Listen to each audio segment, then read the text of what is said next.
Movie narration Hindi presenting Archie. कहानी की शुरुआत में एक रोबोटिक साइंटिस्ट दिखाया जाता है जिसका नाम गॉर्ज होता है। वो दौड़ते हुए अपने बेस में जा रहा होता है।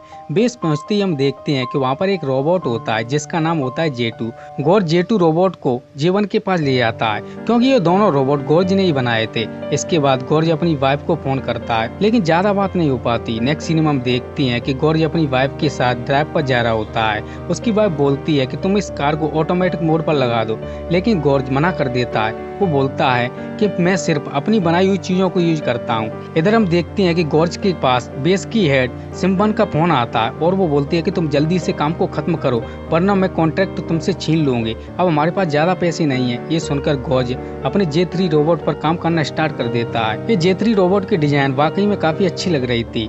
ये सब J2 रोबोट देख रहा होता है। फिर हम देखते हैं कि गॉर्ज अपने साथ J2 को भी काम पर लगा लेता है। J2 बोलता है कि तुम इस J3 रोबोट को बनाने के बाद हमें डिस्ट्रॉय कर दोगे।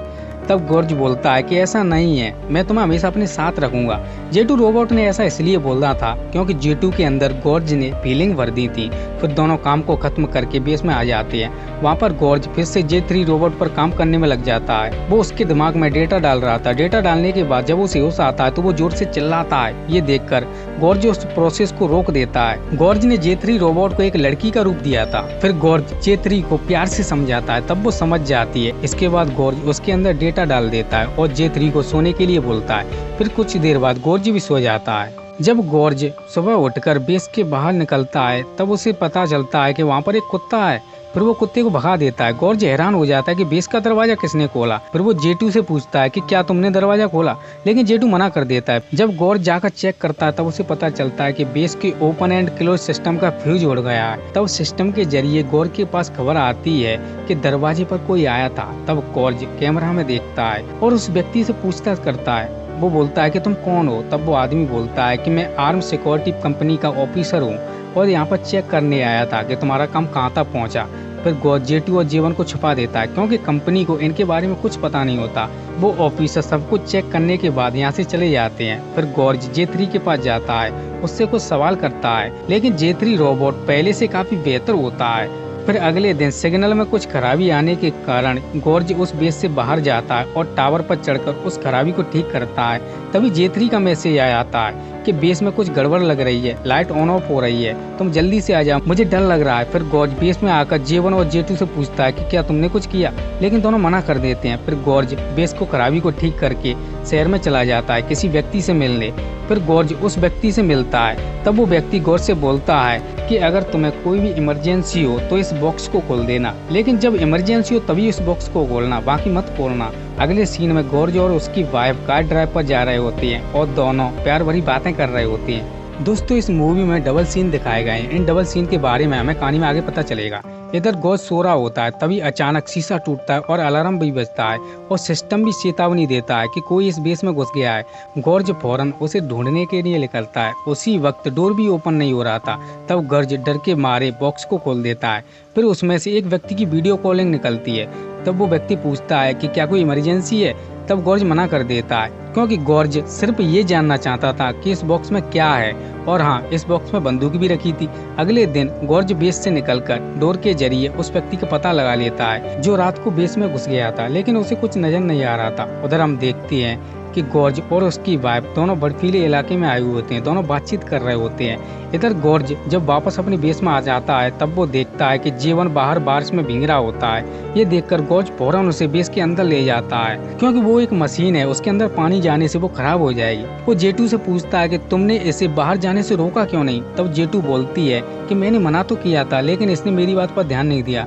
फिर गॉर्ज अंदर चला जाता है। वो कुछ ढूंढ रहा होता है, तभी एक बॉक्स में से J3 निकलती है और गॉर्ज के ऊपर गुस्सा हो जाती है। तब गॉर्ज उसे समझाता है कि तुम्हें मेमोरी को समझने में थोड़ा टाइम लगेगा। जब वो शांत हो जाती है तब गॉर्ज उसके अंदर और मेमोरी डाल देता है जिससे उसकी सारी समस्याएं सॉल्व हो जाएं। फिर गॉर्ज J3 को इंसानी रूप देने के लिए प्रयास करता है। गॉर्ज इस प्रयास में सफल हो जाता है। उस प्रयास के दौरान गॉर्ज J2 की टांगें भी लगा देता है और J2 के नए पैर लगा दिए जाते हैं। इस बात पर J2 नाराज हो जाती है और बोलती है कि तुम मुझ पर ज्यादा ध्यान नहीं दे रहे हो, तुम J3 पर ज्यादा ध्यान दे रहे हो, ये बात मुझे अच्छी नहीं लगती। अगले दिन गॉर्ज नाश्ता कर रहा होता है, तभी यहाँ पर J3 आ जाती है और टी को सूंघती है और वो बोलती है कि काश मैं इस चाय को पी सकती और इस सैंडविच को खा सकती। तब गॉर्ज बोलता है कि तुम सैंडविच को खाओ। तब जेथरी को टेस्ट बहुत अच्छा लगता है। इस बात पर जेथरी बोलती है कि तुम्हें इसके लिए नोबेल प्राइज मिलना चाहिए, क्योंकि मशीन कुछ नहीं खा सकती, लेकिन तुमने असंभव चीज को संभव बना दिया। अगले सीन में हम देखते हैं कि गॉर्ज वॉक कर रहा होता है। तभी वहाँ पर जेथरी आ जाती है वॉकिंग के लिए। फिर हम देखते हैं कि गॉर्ज को एक साथी मिल जाता है। अब गॉर्ज जेथरी के साथ डांस कर रहा होता है, क्योंकि गॉर्ज उस पेज पर अकेला रहता था। इधर अचानक से जेटू नदी में डूबने के लिए चला जाता है, क्योंकि उसे बुरा लग रहा था जेथरी के आने से। फिर हम देखते हैं कि जेथरी गॉर्ज के पास सोने के लिए आ जाती है जब गॉर्ज सो रहा होता है। दरअसल गॉर्ज और उसकी वाइफ का एक्सीडेंट हो गया था। उस एक्सीडेंट के दौरान उसकी वाइफ की मौत हो गई थी। गॉर्ज ने अपनी वाइफ की मेमोरी को जेथरी के अंदर स्टोर कर दिया था। इसी वजह से जेथरी उसकी वाइफ की तरह बिहेव कर रही थी और वो गॉर्ज को पसंद करने लगी थी। फिर गॉर्ज के पास बेस के हेड का कॉल आता है और वो बोलती है कि तुम्हारा एक रोबोट का ढांचा नदी में मिला है, जिसके कारण यहाँ पर फोर्स आ रही है और इस बेस को तबाह कर देगी।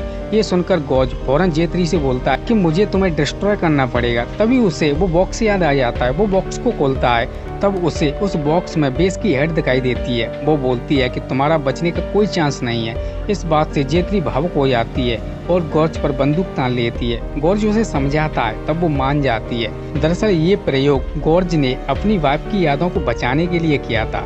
उसने जेथरी में अपनी वाइफ की यादों को स्टोर कर दिया था।